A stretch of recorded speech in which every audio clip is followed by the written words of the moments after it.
आम्ही आलतो का दिसत नाही काही. देवीकडे रासा घेऊन. माझी आई, बहीण आणि मामी आणि आजी सर्वजण इथे रासा टाकल्या आणि पाया पडलो. इथे छान डेकोरेशन केलं आहे बघा कापसाचं. देवी बघा आमच्या इकडे किती सुंदर बनवतात कलाकुसर. आणि हे आलं आम्ही आमच्या गावाबाहेरची देवी अनुसूया माता त्याच्याकडे.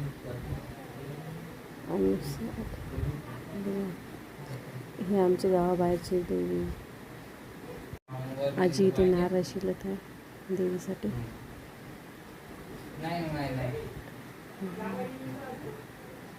आणि गावाबाहेरच्या देवीसाठी बोनं पण आणलं तर मामीनं आणले बोनं.